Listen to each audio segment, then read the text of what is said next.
Hi, my name is Peter, from the Mid-Valley Empire Bay Area South Nonprofit Housing Development Corporation. Hello, I'm Sarah from Syndication Incorporated. It is good to meet you. I am excited that we'll be the investor in your project.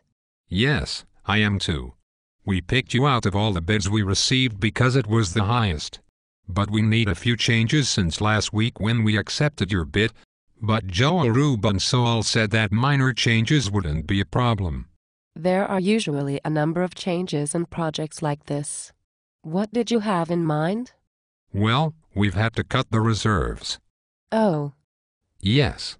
It was either cutting the reserves or cutting the bicycle valet parking. I see. How much did you cut the reserves? From 6 months to 1 week. We cannot do that. Joel said that Bridge Housing got that from you on their last deal. Bridge Housing has $30 trillion in the bank. You have $30 in the bank. It's still a good project. We also want an upward IRR adjuster, whatever that means. If we get more money, we can add the organic food delivery service. We got points for that service in our tax credit application. We haven't done upward IRR adjusters for years. Richard Mandel said that Eden Housing got that on a deal in 2007. Eden Housing has $25 trillion in the bank, and Linda Mandolini promised to ride her bike around the world to raise money to pay us back. I don't even own a bike. We also want the operating deficit guarantee to go away after 3 months. That way we can capitalize the medical marijuana clinic on the first floor. Are you high? What have you been smoking? Elisa Dennis said that Mid-Peninsula Housing got that on their last deal. Mid-Peninsula Housing has $40 trillion in the bank. And Matt Franklin said he would sell his wardrobe if he had to, in order to pay us back. Do you have some nice clothes? Look at what I'm wearing.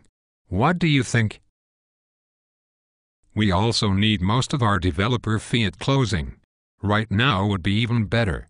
Otherwise we can't pay our project manager. Did you bring your checkbook? Cash would be okay too. I can't pay your fee up front. What if you can't finish building the housing? We promised to finish the housing.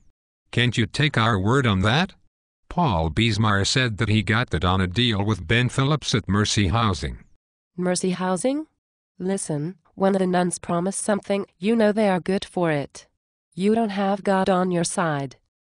Let me think. Okay, we can't cut the operating expenses to make the cash flow work. Can't we cut the replacement reserve in half? The roof on my house has lasted 30 years, and I'm still using the same electric space heater that I had in college. You are not the sharpest tool in the shed. Do you know anything about housing development? That's it. I want a year of operating reserves, $1 million cash guarantee, and your firstborn child. Do you really want my firstborn child?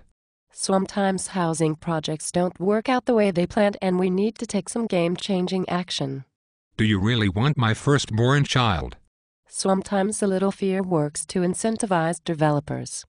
But what would you do with my child? Will she go to college? Well, college isn't usually in the picture. We need to make some money back. You'd make a child work off the debt of a nonprofit housing developer. When a project or an organization doesn't work out, someone has to pay. For instance, little Jimmy Buckley Jr. is working off Citizens' operating deficit guarantee on our company farm all day. Holy crap.